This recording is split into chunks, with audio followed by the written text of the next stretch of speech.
Students, welcome back to our chemistry class. കഴിഞ്ഞ ക്ലാസ്സുകളിലായിട്ട് നമ്മൾ എസ് ബ്ലോക്ക് എലമെന്റ്സിന്റെ ബ്ലോക്ക്, പീരിയഡ്, ഗ്രൂപ്പ് എന്നിവ കണ്ടുപിടിക്കാൻ വേണ്ടിയിട്ട് പഠിച്ചിട്ടുണ്ടായിരുന്നു അല്ലെ. സബ്ഷെൽ ഇലക്ട്രോൺ കോൺഫിഗറേഷൻ തന്നു കഴിഞ്ഞാൽ അതിന്റെ ബ്ലോക്കും പീരിയഡും ഗ്രൂപ്പും കണ്ടുപിടിക്കാൻ വേണ്ടിയിട്ട് നമ്മൾ കണ്ടിട്ടുണ്ടായിരുന്നു. ഇന്ന് നമ്മൾ പഠിക്കാൻ പോകുന്നത് എസ് ബ്ലോക്ക് എലമെന്റ്സിന്റെ കുറച്ച് പ്രോപ്പർട്ടീസ് അല്ലെങ്കിൽ ക്യാരക്ടറിസ്റ്റിക്സിനെ കുറിച്ചിട്ടാണ്.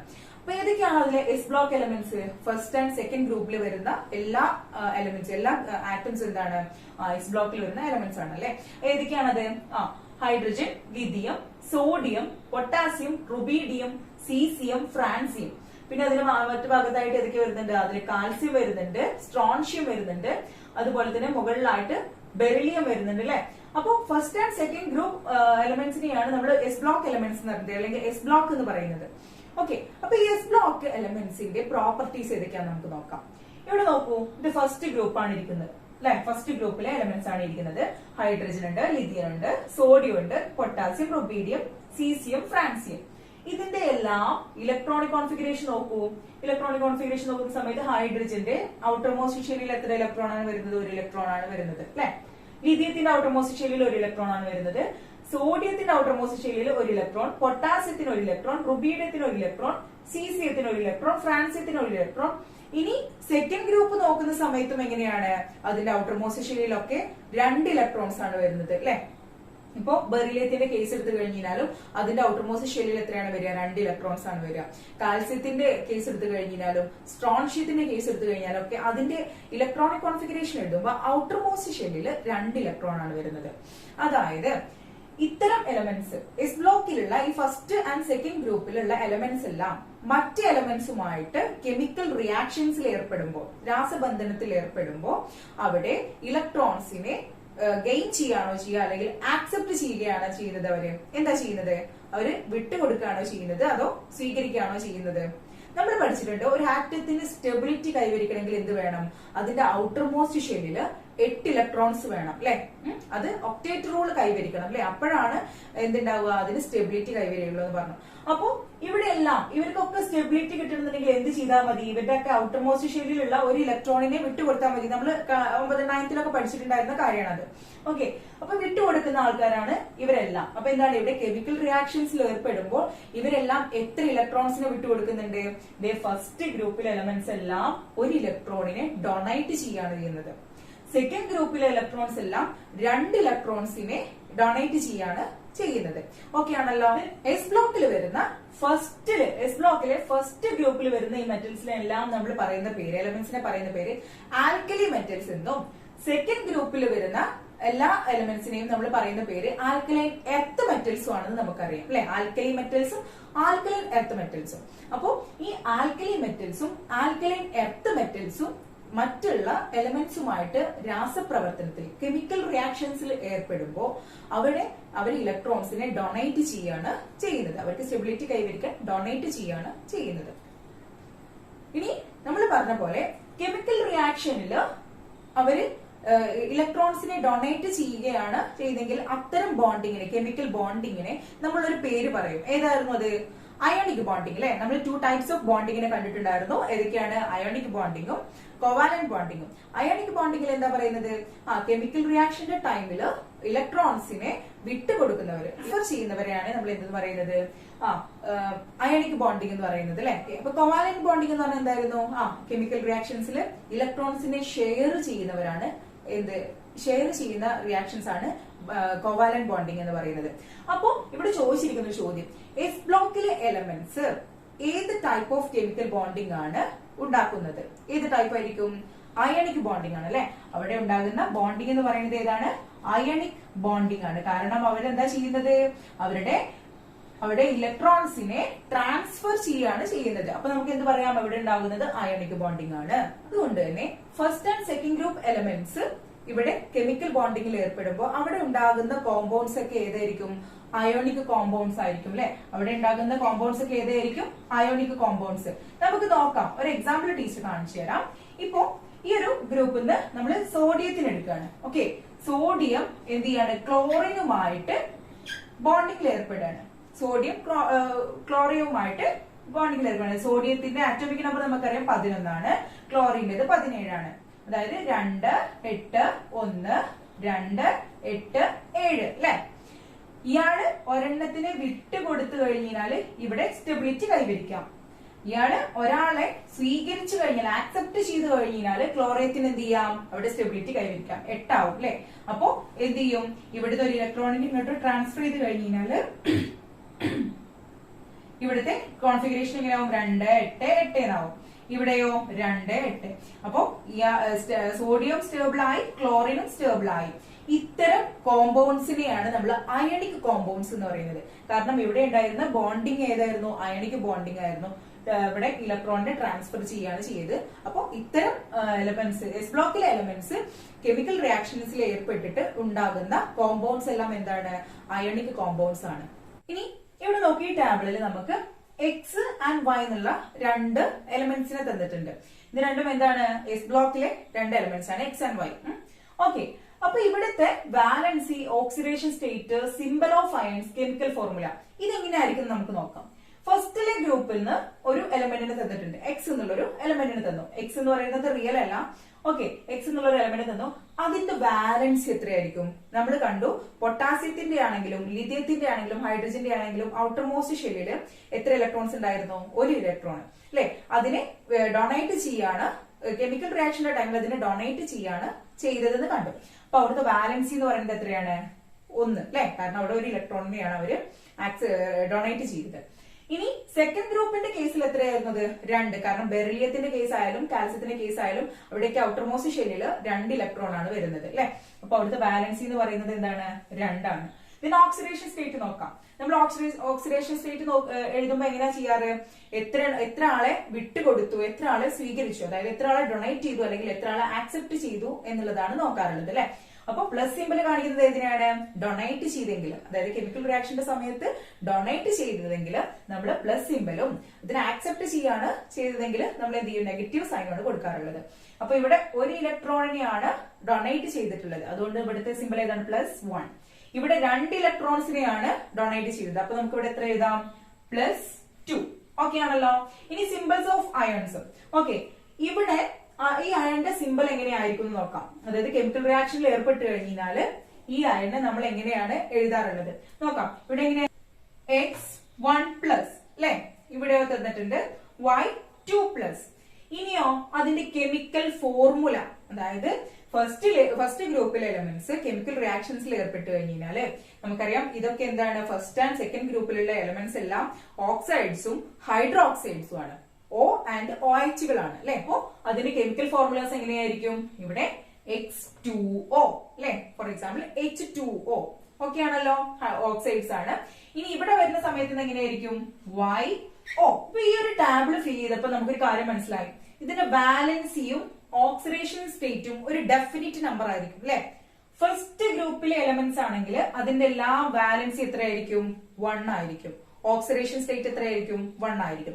അതിപ്പോ ഹൈഡ്രജൻ എടുത്തു കഴിഞ്ഞാലും ലിഥിയം എടുത്തു കഴിഞ്ഞാലും സോഡിയം എടുത്തു കഴിഞ്ഞാലും അതിന്റെ എല്ലാം ബാലൻസിയും ഓക്സിഡേഷൻ സ്റ്റേറ്റ് എന്തായിരിക്കും? ഒരു ഡെഫിനിറ്റ് നമ്പർ ആയിരിക്കും, 1 ആയിരിക്കും. നെക്സ്റ്റ് സെക്കൻഡ് ഗ്രൂപ്പിലെ എലമെന്റ്സിനെ എടുക്കുകയാണെന്നുണ്ടെങ്കിൽ അവിടുത്തെ എല്ലാം ബാലൻസി എത്രയായിരിക്കും? 2 ആയിരിക്കും. ഓക്സിഡേഷൻ സ്റ്റേറ്റും +2 ആയിരിക്കും. അപ്പോ ബെറിലിയത്തിന് എടുത്തു കഴിഞ്ഞാലും കാൽസ്യത്തിന് എടുത്തു കഴിഞ്ഞാലും മഗ്നീഷ്യത്തിന് എടുത്തു കഴിഞ്ഞാലും കാൽസ്യത്തിന് എടുത്തു കഴിഞ്ഞാലും ഒക്കെ എന്താണ് അവിടുത്തെ ഓക്സിഡേഷൻ സ്റ്റേറ്റ് +2, വാലൻസി 2 ആയിരിക്കും. അപ്പൊ അത് ക്ലിയർ ആണല്ലോ. എസ് ബ്ലോക്ക് എലമെന്റ്സ് എല്ലാം ഇരിക്കുന്നത് എവിടെയാണ്? പീരിയോഡിക് ടേബിളിന്റെ ലെഫ്റ്റ് സൈഡിലാണ് അല്ലെ, എക്സ്ട്രീം ലെഫ്റ്റ് സൈഡിലാണ് ആയിരിക്കുന്നത് എസ് ബ്ലോക്ക് എലമെന്റ്സ് ആയിട്ടുള്ള first and second group elements ഇരിക്കുന്നത്. ഇതിന്റെ പൊസിഷൻ അതിനെന്ത് ചെയ്യുന്നുണ്ട്? ആ എലമെന്റ്സിന് ചില ക്യാരക്ടറിസ്റ്റിക്സും പ്രോപ്പർട്ടീസും ഒക്കെ കൊടുക്കുന്നുണ്ട്. ഓക്കെ, അതിന് പീരിയോഡിക് ടേബിളിലുള്ള ഒരു പൊസിഷൻ എന്ത് ചെയ്യുന്നുണ്ട്? അതിന്റെ ചില പ്രോപ്പർട്ടീസും ചില ക്യാരക്ടറിസ്റ്റിക്സും ഉള്ളത് കൊണ്ടാണ് അതിനെ ആ ഒരു പൊസിഷനിൽ ഇട്ടിരിക്കുന്നത്. അപ്പൊ ഏതൊക്കെയാണ് ആ ക്യാരക്ടറിസ്റ്റിക്സ്, ആ പ്രോപ്പർട്ടീസ് നമുക്ക് ഡിസ്കസ് ചെയ്യാം. ഈ പ്രോപ്പർട്ടിയാണ് more metallic character. More metallic character നമ്മൾ കണ്ടു. First and second group elements ഒക്കെ എന്താണ്? മെറ്റാലിക് എലമെന്റ്സ് ആണ് അല്ലെ. Metal, alkali metals and alkaline earth metals എന്ന് കണ്ടു. അപ്പൊ മോർ മെറ്റാലിക് ക്യാരക്ടർ ഉണ്ട്.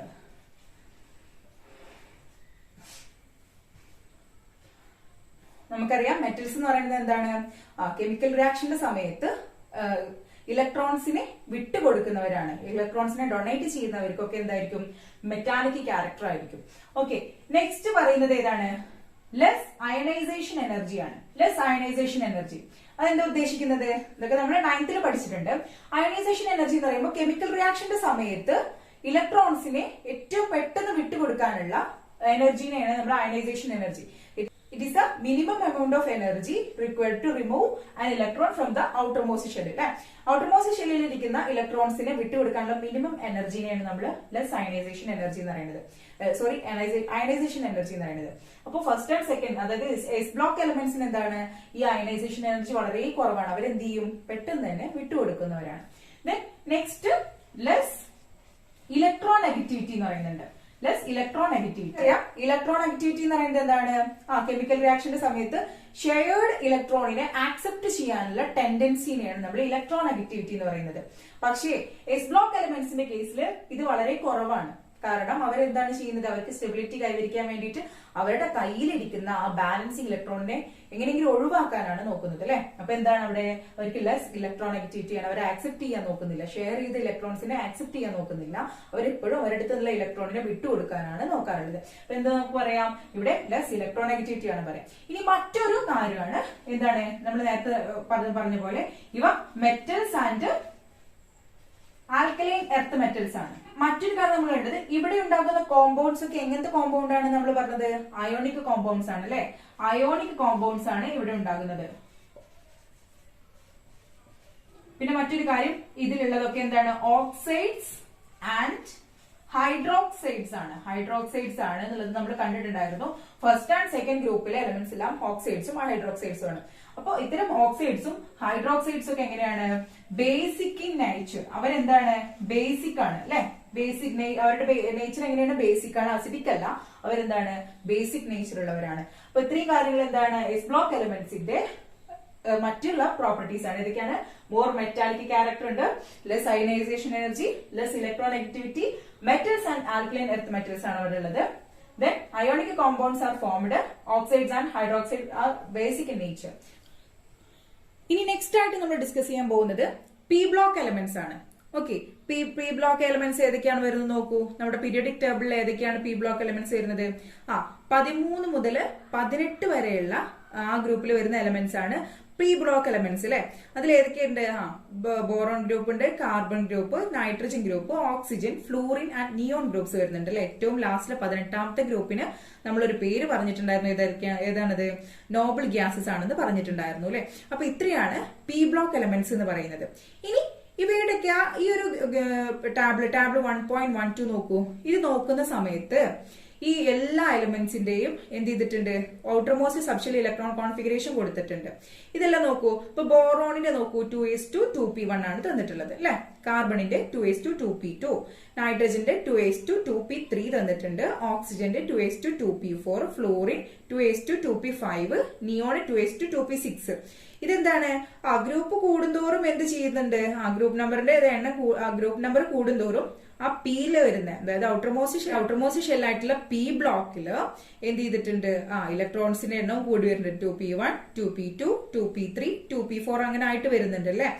അപ്പൊ നമ്മൾ ചോദിച്ചിട്ടുണ്ട്, in which subshell did the filling of the last electron take place?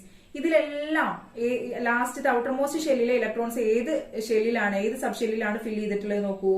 P ഷെല്ലിലാണല്ലോ. അപ്പൊ ബോറോണിന്റെയും കാർബണിന്റെയും നൈട്രജന്റെയും ഓക്സിജന്റെയും ഫ്ലൂറിന്റെയും നിയോണിന്റെയും ഒക്കെ സബ്ഷെൽ ഇലക്ട്രോൺ കോൺഫിഗറേഷൻ എഴുതി നോക്കിക്കഴിഞ്ഞാൽ അതിലെ ഔട്ടർമോസ്റ്റ് ഷെല്ലിലെ ഇലക്ട്രോൺസ് പോകുന്നത് ഏതിലായിരിക്കും? പി സബ്ഷെല്ലിലായിരിക്കും നിറയ്ക്കുന്നുണ്ടാവുക. 1 മുതൽ 6 വരെ ഇലക്ട്രോൺസിനെ എന്ത് ചെയ്തിട്ടുണ്ട്? നമ്മള് പി സബ്ഷെല്ലിൽ നിറച്ചിട്ടുണ്ട്, അല്ലെ?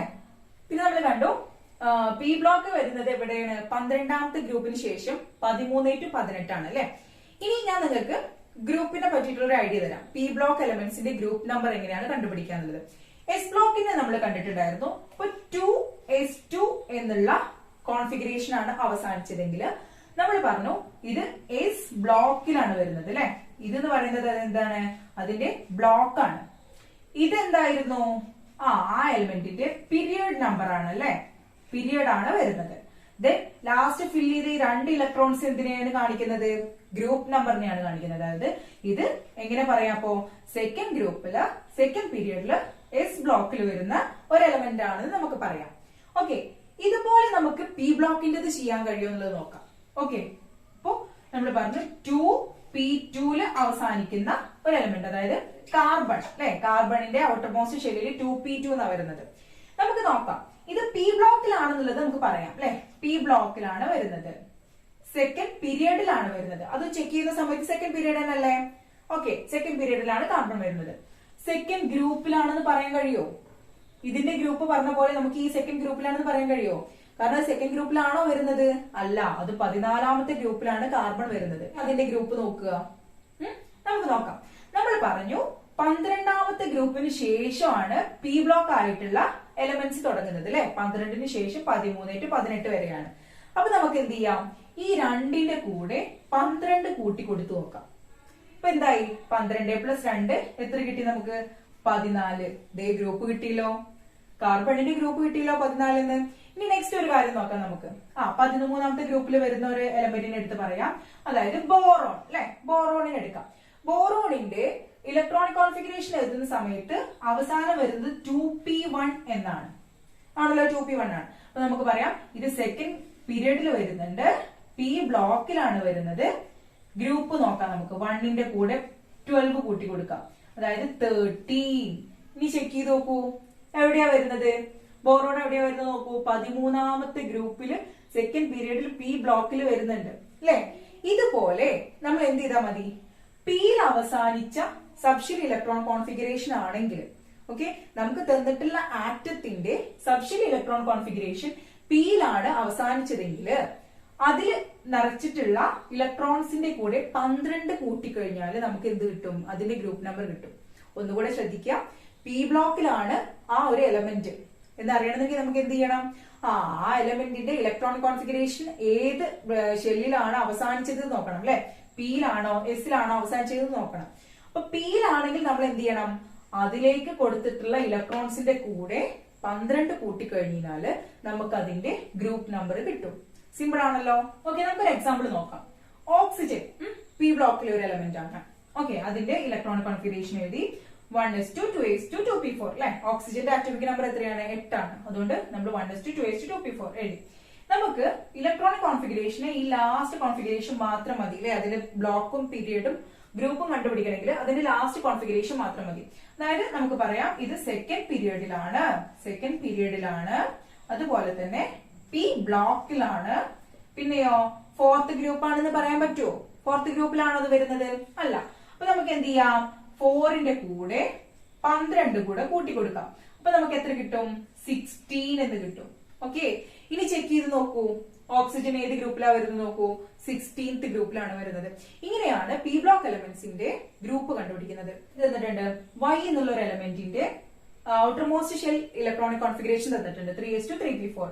ഇതിന്റെ ഗ്രൂപ്പും പീരിയഡും കണ്ടുപിടിക്കാനാണ് പറഞ്ഞിട്ടുള്ളത്. ഓക്കെ, അപ്പൊ ഇത് നമുക്ക് പറയാം ഇതിന്റെ പീരിയഡ് എന്ന് പറയുന്നത് ഏതാണ്? 3 ആണ്. പീരിയഡ് നമ്പർ എന്ന് പറയുന്നത് 3 ആണ്. ഗ്രൂപ്പ് നമ്പർ എന്ന് പറയുന്നത് എത്രയാ? ലാസ്റ്റ് ഇലക്ട്രോൺസിന്റെ കൂടെ എത്ര കൂട്ടുണ്ട്? 12. അതായത് 12 + 4 എത്ര കിട്ടും നമുക്ക്? 16 കിട്ടും അല്ലെ.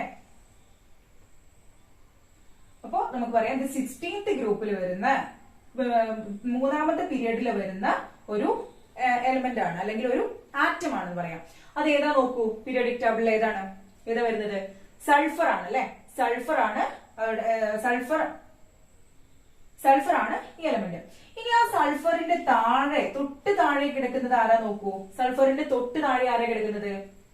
സൾഫറിന്റെ തൊട്ട് താഴെ സെലിനിയം 34 ആണ് കിടക്കുന്നത് അല്ലെ. സെലിനിയം 34. അപ്പൊ നമ്മുടെ ടെക്സ്റ്റിൽ ചോദിച്ചിട്ടുണ്ട് അതിന് തൊട്ട് താഴെ കിടക്കുന്ന എലമെന്റിന്റെ സബ്ഷെൽ ഇലക്ട്രോൺ കോൺഫിഗറേഷൻ എഴുതാൻ. അപ്പൊ എന്ത് ചെയ്യാ നിങ്ങള്? സെലിനിയം 34ന്റെ സബ്ഷെൽ ഇലക്ട്രോൺ കോൺഫിഗറേഷൻ എഴുതി വെക്കാം. ഓക്കെ, എങ്ങനെയാണ്? 1s2 2s2 2p6 3s2 3p6 4s2 3d10 4p4. Okay ആണല്ലോ. എത്രയായി? 34 അല്ലെ. അപ്പോ സെലിനിയം 34ന്റെ സബ്ഷെൽ ഇലക്ട്രോൺ കോൺഫിഗറേഷൻ ആണിത്. ഇത് എന്ത് ചെയ്യുക? ടെക്സ്റ്റിൽ എഴുതി വെക്കുക. അതുപോലെ പീരിയഡ് നമ്പറും ഗ്രൂപ്പ് നമ്പറും കണ്ടുപിടിക്കാൻ വേണ്ടിയിട്ട് ഒരു ടേബിൾ തന്നിട്ടുണ്ട്. Okay, table 1.13. അപ്പൊ എന്ത് ചെയ്യാം? ഇതുപോലെ ഇത് ഫില്ല് ചെയ്യാം.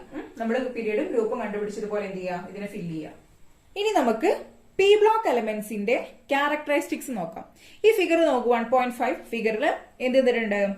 നമുക്ക് അതില് metals, non metals, metalloids, Noble gases എന്നുള്ള ഡിഫറെന്റ് എലമെന്റ്സിനെ തന്നിട്ടുണ്ട് അല്ലെ. എന്നിട്ട് എന്ത് ചെയ്തിട്ടുണ്ട്, കളർ ചെയ്തിട്ട് നമുക്ക് കാണിച്ചു തന്നിട്ടുണ്ട്. അപ്പൊ അതിൽ മെറ്റൽസ് നോക്കുന്ന സമയത്ത് അലുമിനിയം വരുന്നുണ്ട്, ഗാലിയം, ഇൻഡിയം, ടൈറ്റാനിയം ഒക്കെ വരുന്നുണ്ട്.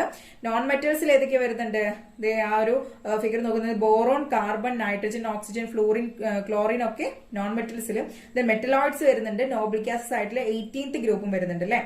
ഓക്കെ, അപ്പോൾ നമുക്ക് മനസ്സിലായി പി ബ്ലോക്കില് പല types of different classes of elements എന്ത് ചെയ്തിട്ടുണ്ട്, ഇൻക്ലൂഡ് ചെയ്തിട്ടുണ്ട് അല്ലെ. ഇതിൽ നോക്കുമ്പോൾ മെറ്റൽസ് ഉണ്ട്, non metals, metalloids, Noble gases, ഇതിന്റെ എല്ലാം കൂടെ ഒരു മിക്സ്ചർ ആണ് എന്ത് പി ബ്ലോക്ക് എന്ന് പറയുന്നത്. ഇനി ഈ ബ്ലോക്കിന്റെ മറ്റൊരു പ്രത്യേകത എന്ന് പറഞ്ഞു കഴിഞ്ഞാല് ഇതിൽ എന്തുണ്ട്, സോളിഡ്സ് ഉണ്ട്, ലിക്വിഡ്സ് ഉണ്ട്, ഗ്യാസസ് ഉണ്ട്. ഓക്കെ, നമ്മുടെ റൂം ടെമ്പറേച്ചറിൽ തന്നെ നമ്മുടെ ലിക്വിഡ് ആയിട്ടും സോളിഡ് ആയിട്ടും ഗ്യാസസ് ആയിട്ടും ഇരിക്കാൻ കഴിയുന്ന പല എലമെന്റ്സും ഉണ്ട് അതിൽ. നമ്മളുടെ പീരിയോഡിക് ടേബിൾ എടുത്തു കഴിഞ്ഞാൽ അതിൽ ഏതൊക്കെയാണ് സോളിഡ്സ് വരുന്നത്, ഗ്യാസസ് വരുന്നത്, അതുപോലെ തന്നെ ലിക്വിഡ്സ് വരുന്നത് നോക്കാം. ഓക്കെ, സോളിഡ്സ് ആയിട്ട് ഏതൊക്കെയായിരിക്കും വരിക, നമുക്കറിയാം കാർബൺ ഒരു സോളിഡ് ആണ് അല്ലെ. അത് നമുക്ക് കരി എന്നുള്ള, കാർബൺ എന്ന് പറയുമ്പോൾ ഏറ്റവും നമ്മുടെ മനസ്സിൽ ഏറ്റവും പെട്ടെന്ന് വരുന്നത് കരിയാണ്. സോ കാർബൺ ഒരു സോളിഡ് ആണ്. Beryllium, boron, lithium, magnesium, aluminium, silicon ഒക്കെ എന്താണ്, സോളിഡ്സ് ആണ്. ലിക്വിഡ്സ് ആയിട്ട് ഏതൊക്കെയാ വരിക, ബ്രോമിൻ. ഗ്യാസ് ആയിട്ട് വരുന്നതാണ് hydrogen, helium, nitrogen, oxygen, fluorine, neon. ഇതൊക്കെ എന്താണ്, ഗ്യാഷ്യസ് സ്റ്റേറ്റിൽ ഇരിക്കുന്നതാണ്. ഓക്കെ, അപ്പൊ ഇതൊക്കെ എന്താണ് ഡിഫറെന്റ് സ്റ്റേറ്റ്സിൽ ഇരിക്കുന്ന എലമെന്റ്സിനെ കുറച്ച് ഉദാഹരണങ്ങളാണ്. ഇതെന്ത് ചെയ്യാം, നമുക്ക് മറ്റൊരു കാര്യം അറിയാം, പീരിയോഡിക് ടേബിളിൽ നമ്മൾ ലെഫ്റ്റിൽ നിന്ന് റൈറ്റിലേക്ക് പോകുന്തോറും എന്താണ് അവിടുത്തെ അയണൈസേഷൻ എനർജി കൂടി വരും. നമ്മൾ കണ്ടു എസ് ബ്ലോക്ക് എലമെന്റ്സിന് അയണൈസേഷൻ എനർജി എന്താണ്, കുറവാണ് അല്ലെ. അപ്പൊ അവിടേക്ക് പോകുന്തോറും, അതായത് പീരിയഡ് വൈസിൽ നമ്മൾ റൈറ്റിലേക്ക് പോകുന്തോറും എന്താണ് അവിടുത്തെ അയണൈസേഷൻ എനർജി കൂടുക ചെയ്യും. അപ്പൊ ഏറ്റവും കൂടുതൽ അയണൈസേഷൻ എനർജി എലമെന്റ്സ് ഏതായിരിക്കും, 18th ഗ്രൂപ്പ് എലമെന്റ്സ് ആണ്. ഇത് ടാബിൾ 1.14 ആണ്. നമുക്ക് ഇതിനൊന്ന് ഫിൽ ചെയ്ത് നോക്കാം. ഇവിടെ പി ബ്ലോക്കിൽ നിന്ന് രണ്ട് എലമെന്റ്സിനെ തന്നിട്ടുണ്ട്, എക്സ് ആൻഡ് വൈ എലമെന്റ്സിനെ തന്നിട്ടുണ്ട്. ഓക്കെ, എന്തില്ല അതിന്റെ എലമെന്റ്സിന്റെ കറക്റ്റ് ആയിട്ടുള്ള നെയിം തന്നിട്ടില്ല, എക്സ് ആൻഡ് വൈ. നമ്മളോട് ഔട്ടർമോസ്റ്റ് സബ്സ്റ്റിറ്റ്യൂട്ട് ഇലക്ട്രോൺ കോൺഫിഗറേഷൻ മാത്രം തന്നിട്ടുണ്ട്. കണ്ടുപിടിക്കാൻ എന്ത് വേണ്ടി എന്തൊക്കെ പറഞ്ഞിട്ടുണ്ട്, അതിന്റെ കംപ്ലീറ്റ് സബ്സ്റ്റിറ്റ്യൂട്ട് ഇലക്ട്രോൺ കോൺഫിഗറേഷൻ എഴുതാൻ പറഞ്ഞിട്ടുണ്ട്. Atomic number, period, group, block. എങ്ങനെയാണ് എക്സാമിന് ഇങ്ങനെ ഔട്ടർമോസ്റ്റ് കോൺഫിഗറേഷൻ മാത്രം തന്നു കഴിഞ്ഞാൽ അത് ഏത് എലമെന്റ് ആണ്, ഏത് ബ്ലോക്കിലാണ്, ഏത് ഗ്രൂപ്പിലാണ്, ഏത് പീരിയഡിലാണ് വരുന്നതൊക്കെ കണ്ടുപിടിക്കാൻ നോക്കാം. ഓക്കെ, അപ്പൊ ലാസ്റ്റ് 3s2 തന്നിട്ടുണ്ട്. അപ്പൊ അതിന് മുമ്പ് ഏതൊക്കെയാ വരാന്ന് നമുക്ക് നോക്കാം. 1s2, 2s2, 2p6, 3s2. Okay, 3s2ന് മുമ്പായിട്ട് ഇത്രയും ഭാഗം വരുന്നുണ്ട് എന്ന് നമ്മൾ നോക്കി അല്ലെ. ഇനി നെക്സ്റ്റ് ഇതിന് നോക്കാം. 3s2, 3p3 തന്നിട്ടുണ്ട് അല്ലെ. അപ്പൊ നമുക്ക് എഴുതി നോക്കാം. 1s2, 2s2, 2p6, 3s2, 3p3 അല്ലെ. ഇനി നമുക്ക് എന്ത് ചെയ്യാം, ഇതിന്റെ രണ്ടിന്റെയും ആറ്റോമിക് നമ്പേഴ്സ് നോക്കാം. ആദ്യം എക്സിന്റെ നോക്കാം. എക്സിന്റെ ആറ്റോമിക് നമ്പർ നോക്കൂ. ആറ്റോമിക് നമ്പർ കണ്ടെത്തണമെങ്കിൽ എന്താ ചെയ്യാ, ഇവിടുത്തെ ഇലക്ട്രോൺസിന്റെ എണ്ണം എത്രയാന്ന് നോക്കിയാൽ മതി. നമുക്കറിയാം അറ്റോമിക് നമ്പർ എന്ന് പറയുന്നത് എന്താണ്, it is A total number of protons ആണ് അല്ലെ. അപ്പൊ ഒരു ആറ്റത്തിന്റെ ഉള്ളിലുള്ള ഇലക്ട്രോൺസും പ്രോട്ടോൺസിന്റെ എണ്ണം എന്താണ്, സെയിം ആണ്. അതുകൊണ്ട് നമുക്ക് എന്ത് ചെയ്താൽ മതി, ഇവിടെ ഇലക്ട്രോൺസിന്റെ എണ്ണം കണ്ടെത്തിയാൽ മതി. എത്രയുണ്ട് നോക്കൂ, 2, 4, അതായത് 10, 12 ആയി അല്ലെ. അപ്പൊ ഇവിടുത്തെ അറ്റോമിക് നമ്പർ എന്ന് പറയുന്നത് 12 ആണ്. അവിടെ 12 ഇലക്ട്രോൺസ് ഉണ്ട്. പീരീഡ് കണ്ടെത്താം. ഓക്കെ, പീരീഡ് കണ്ടെത്തണമെങ്കിൽ നമുക്ക് ഫസ്റ്റ് എന്ത് ചെയ്യാം, നമുക്ക് ആദ്യം ബ്ലോക്ക് നോക്കാം അല്ലെ, ഏത് ബ്ലോക്കിലാണ് വരുന്നത്. കാരണം ബ്ലോക്ക് ഏതാണെന്ന് അറിഞ്ഞു കഴിഞ്ഞാലല്ലേ അവിടെ ഗ്രൂപ്പ് കാണുമ്പോൾ ഏത് മെത്തേഡാണ് അപ്ലൈ ചെയ്യേണ്ടതെന്ന് അറിയുള്ളൂ. പി ബ്ലോക്ക് ആണെങ്കിൽ നമ്മൾ 12 ആഡ് ചെയ്യാണ് ചെയ്യാറുള്ളത്. അപ്പൊ ഇവിടെ നമ്മൾ കണ്ടു എസ് ബ്ലോക്കിലാണ് അത് വരുന്നത്. അതുകൊണ്ട് തന്നെ അവിടുത്തെ ഗ്രൂപ്പ് എന്ന് പറയുന്നത് എത്രയാണ്, സെക്കൻഡ് ഗ്രൂപ്പിലാണ്. കാരണം അവിടുത്തെ ഇലക്ട്രോൺസിന് ലാസ്റ്റ് ഫിൽ ചെയ്ത ഇലക്ട്രോൺസിന്റെ എണ്ണം എത്രയാണ്, 2 ആണ്. അതുകൊണ്ട് ഇവിടുത്തെ ഗ്രൂപ്പ് പറയുന്നത് 2 ആണ്. പീരീഡ് നോക്കാം, ഏതാണ് 3, തേർഡ് പീരീഡ്. ഇനി നെക്സ്റ്റ് വൈ എന്നുള്ള എലമെന്റിന്റെ ഡീറ്റെയിൽസ് നോക്കാം. ഓക്കെ, വൈ എന്നുള്ള എലമെന്റിന്റെ കംപ്ലീറ്റ് സബ്സ്റ്റിറ്റ്യൂട്ട് ഇലക്ട്രോൺ കോൺഫിഗറേഷൻ എഴുതി. അത് നോക്കുന്ന സമയത്ത് ഏത് ബ്ലോക്കിലാണ് വരുന്നത്, അത് നോക്കൂ. ലാസ്റ്റിലെ തന്നിട്ടുള്ള ഈ ഒരു കോൺഫിഗറേഷനിൽ 3p5 ആണ്. അതുകൊണ്ട് അതിന്റെ ബ്ലോക്ക് എന്ന് പറയുന്നത് പി ആണ്. പി ബ്ലോക്കിലെ എലമെന്റ്സ് ആണെങ്കിൽ അതിന്റെ ഗ്രൂപ്പ് കാണാൻ നമ്മൾ എന്താ ചെയ്യാറ്, ലാസ്റ്റ് തന്നിട്ടുള്ള അവസാനം കൊടുത്തിട്ടുള്ള ഇലക്ട്രോൺസിന്റെ കൂടെ 12 ആഡ് ചെയ്യണം അല്ലെ. അതായത് 12 + 5 എന്ന് പറയുന്നത് എത്ര കിട്ടും, നമുക്ക് 17 കിട്ടും അല്ലെ. 17. ഓക്കെ, ഇനി അറ്റോമിക് നമ്പർ കണ്ടെത്തിയില്ല. അറ്റോമിക് നമ്പർ എത്രയായിരിക്കും കിട്ടുക, 2, 6, 10, 15, 17 അല്ലെ. 17 ആണ് ഇലക്ട്രോൺസിന്റെ എണ്ണം നോക്കുമ്പോൾ 17 ആണ് കിട്ടുന്നത്. ദെൻ പീരിയഡ് നോക്കണ്ടേ, പീരിയഡ് എത്ര വരുന്നത്, 3p5 3 ആണ് വരുന്നത്. ദെൻ പീരിയഡ് ഇതാണ് 1.14 എന്നുള്ള ടാബ്ലോ. ഇപ്പൊ എക്സ് ആൻഡ് വൈയില് വാലൻസി 1 വരുന്ന ഇലക്ട്രോൺ ഏതായിരിക്കും എന്ന് ചോദിച്ചിട്ടുണ്ട്. വാലൻസി 1 വരുന്ന എലമെന്റ് ഏതായിരിക്കും എന്ന് ചോദിച്ചിട്ടുണ്ട്. ഏതായിരിക്കും വാലൻസി 1 വരുന്ന എലമെന്റ്? നമുക്ക് ഇതിന്റെ രണ്ടിന്റെയും ഷെൽ ഇലക്ട്രോൺ കോൺഫിഗറേഷൻ എഴുതി നോക്കാം. ഓക്കെ, ഇതിന്റെ അറ്റോമിക് നമ്പർ എത്രയാണ്? 12 ആണ്. അതായത് 2 8 2 അല്ലെ, 12 ആയി. ഇവിടെ 17 ആണ്. അതായത് 2 8 7. ഓക്കെ, 17 ആയി. അപ്പൊ ഇവിടെ വാലൻസി 1 വരുന്നത് y ആയിരിക്കും അല്ലെ. കാരണം ഇവിടെ എന്ത് ചെയ്യാണ്, ഒരാളെ ആക്സെപ്റ്റ് ചെയ്ത് കഴിഞ്ഞാല് y എന്നുള്ള എലമെന്റ് എന്താവും? സ്റ്റേബിൾ ആവും അല്ലെ. അപ്പൊ ഇയാൾ എന്ത് ചെയ്യും? -1 എന്നുള്ള ഓക്സിഡേഷൻ സ്റ്റേറ്റില് ആയിരിക്കും ഇരിക്കും. ഓക്സിഡേഷൻ സ്റ്റേറ്റ് എന്ന് പറയുന്നത് -1 ആയിരിക്കും. വാലൻസി എന്ന് പറയുന്നത് 1 ആയിരിക്കും. വാലൻസി എന്ന് പറയുന്നത് എന്താണ്? ഔട്ടർ മോസ്റ്റ് ഷെല്ലിലേക്ക് വരുന്ന അല്ലെങ്കിൽ കൊടുക്കുന്ന ഇലക്ട്രോൺസിനെയാണ് നമ്മൾ വാലൻസി എന്ന് പറയുന്നത്. ആ ഒരു എലമെന്റിന്റെ വാലൻസി എന്ന് പറയുന്നത്. ഇതിൽ മെറ്റാലിക് ക്യാരക്ടർ കാണിക്കുന്നത് ആരായിരിക്കും? നമ്മൾ നേരത്തെ എസ് ബ്ലോക്ക് ഡിസ്കസ് ചെയ്തപ്പോ കണ്ടു. മെറ്റാലിക് ക്യാരക്ടർ കാണിക്കുന്നത് ആരായിരിക്കും? വിട്ടുകൊടുക്കുന്ന, അതായത് കെമിക്കൽ റിയാക്ഷൻസിൽ പങ്കെടുക്കുമ്പോൾ ഇലക്ട്രോൺസിനെ ഡൊണേറ്റ് ചെയ്യുന്നത് ആരായിരിക്കും? അവർക്കാണ് മെറ്റാലിക് ക്യാരക്ടർ ഉണ്ടായിരിക്കുക. അപ്പൊ ഇവിടെ നോക്കുന്ന സമയത്ത് എക്സ് എന്താണ്? ഡൊണേറ്റ് ചെയ്യാണ് ചെയ്യുന്നത് അല്ലെ. പക്ഷെ വൈയോ ആള് സ്റ്റേബിൾ ആവാൻ വേണ്ടിയിട്ട് ഒരു ഇലക്ട്രോണിനെ ആക്സെപ്റ്റ് ചെയ്യാണ് ചെയ്യുന്നത്. ഇവിടെ 2 ഇലക്ട്രോൺസിനെ വിട്ടുകൊടുക്കുന്നുണ്ട്. അപ്പൊ ഇവിടുത്തെ ഓക്സിഡേഷൻ സ്റ്റേറ്റ് എന്ന് പറയുന്നത് 2+ ആയിരിക്കും. മെറ്റാലിക് ക്യാരക്ടർ കാണിക്കുന്നത് ആരായിരിക്കും? എക്സ് ആയിരിക്കും അല്ലെ. കാരണം 2+ സ്റ്റേറ്റ് ആണ് ഇവിടെ കിടക്കുന്നത്. മെറ്റാലിക് ക്യാരക്ടർ എന്ന് പറയുന്നത് എന്താണ്? വിട്ടുകൊടുക്കുന്ന ആൾക്കാർക്കാണ് മെറ്റാലിക് ക്യാരക്ടർ ഉണ്ടാവാറുള്ളത്. അതുകൊണ്ട് തന്നെ ഇവിടെ എക്സ് എന്ന എലമെന്റിന്റെ മെറ്റാലിക് ക്യാരക്ടർ ആയി. ഇനി ഇതില് ഏറ്റവും കൂടുതൽ അയണൈസേഷൻ എനർജി ഉള്ളത് ആർക്കായിരിക്കും ചോദിച്ചിട്ടുണ്ട്. നമ്മൾ പറഞ്ഞു അയണൈസേഷൻ എനർജി എങ്ങനെയാണ് കൂടി വരുന്നത്? എസ് ബ്ലോക്കിൽ നിന്ന് റൈറ്റിലേക്ക് പോകും തോറും, പീരിയോഡിക് ടേബിളിന്റെ റൈറ്റിലേക്ക് പോകും തോറും, അതായത് 18th ഗ്രൂപ്പിനെ അടുക്കും തോറും എന്താണ് അവിടെ അവയ്ക്കുള്ള അയണൈസേഷൻ എനർജി കൂടുകയാണ് ചെയ്യുന്നത് അല്ലെ. അപ്പൊ നമുക്ക് നോക്കാം, ഗ്രൂപ്പ് നോക്കാം. എക്സ് എന്ന എലമെന്റ് ഇരിക്കുന്നത് 2ാമത്തെ ഗ്രൂപ്പിലാണ്. വൈ എന്ന എലമെന്റ് ഇരിക്കുന്നത് 17th ഗ്രൂപ്പിലാണ്. ആർക്കായിരിക്കും അയണൈസേഷൻ എനർജി കൂടുതൽ? വൈക്കായിരിക്കും അല്ലെ. ഒരു സംശയമില്ലാതെ നമുക്ക് പറയാം. കാരണം ആൾക്ക് ഏറ്റവും കൂടുതൽ അയണൈസേഷൻ എനർജിയിലായിരിക്കുന്നത് 17th ഗ്രൂപ്പിലാണ് ഇരിക്കുന്നത്. സോ ഇവിടെ അയണൈസേഷൻ എനർജി ഏറ്റവും കൂടുതൽ ആർക്കായിരിക്കും? അതെ, വൈ. ഇനി ഇതിന്റെ ഈ കെമിക്കൽ കോമ്പൗണ്ടിന്റെ ഫോർമുല എഴുതാൻ വേണ്ടി പറഞ്ഞിട്ടുണ്ട്. ഓക്കെ, കെമിക്കൽ കോമ്പൗണ്ടിന്റെ ഫോർമുല എഴുതുന്നത് നമ്മൾ എങ്ങനെയാണ്? കെമിക്കൽ റിയാക്ഷൻ, അതായത് എക്സും വൈയും ഒരു കെമിക്കൽ റിയാക്ഷനിൽ ഏർപ്പെട്ട് കഴിഞ്ഞാല് അവിടുത്തെ കെമിക്കൽ ഫോർമുല എഴുതാൻ വേണ്ടി നമ്മളോട് പറഞ്ഞിട്ടുണ്ട്. എങ്ങനെയായിരിക്കും അവിടുത്തെ കെമിക്കൽ ഫോർമുല? നമുക്ക് നോക്കാം. ഓക്കെ, നമ്മളിവിടെ പറഞ്ഞു എക്സ് എന്ന് പറയുന്നത് 2 ആൾക്കാരനെ ഡൊണേറ്റ് ചെയ്യാണ് ചെയ്യുന്നത് അല്ലെ. വൈ എന്ന് പറയുന്നത് ഒരാളിനെ ആക്സെപ്റ്റ് ചെയ്യാണ് ചെയ്യാം അല്ലെ. അതായത് ഇവിടുന്ന് കൊടുക്കുന്ന ആളിനെ ആര് സ്വീകരിക്കും? വൈ ആക്സെപ്റ്റ് ചെയ്യും. അപ്പൊ ഇവിടെ നമുക്ക് ഇവിടുത്തെ കെമിക്കൽ ഫോർമുല എങ്ങനെയായിരിക്കും? XY2 ഇങ്ങനെയായിരിക്കും. അപ്പൊ ഇന്നത്തെ ക്ലാസ്സിൽ ആർക്കും ക്ലിയർ ആണെന്ന് വിചാരിക്കുന്നു. അപ്പൊ ഇന്ന് നമ്മള് എസ് ബ്ലോക്കിന്റെയും പി ബ്ലോക്കിന്റെയും കുറച്ച് ക്യാരക്ടറിസ്റ്റിക്സ് ആണ് പഠിച്ചത്. അപ്പൊ ഇവ കെമിക്കൽ റിയാക്ഷൻസിൽ ഏർപ്പെടുമ്പോൾ അവയ്ക്ക് ഉണ്ടാകുന്ന ചില ക്യാരക്ടറിസ്റ്റിക്സ് നമ്മൾ പ്രത്യേകം പറഞ്ഞിട്ടുണ്ടായിരുന്നു. അപ്പൊ അതിൽ ഡൗട്ട്സ് ഉണ്ടെങ്കിൽ തീർച്ചയായിട്ടും ടീച്ചറോട് ചോദിച്ച് ക്ലിയർ ചെയ്യാം. Thank you student.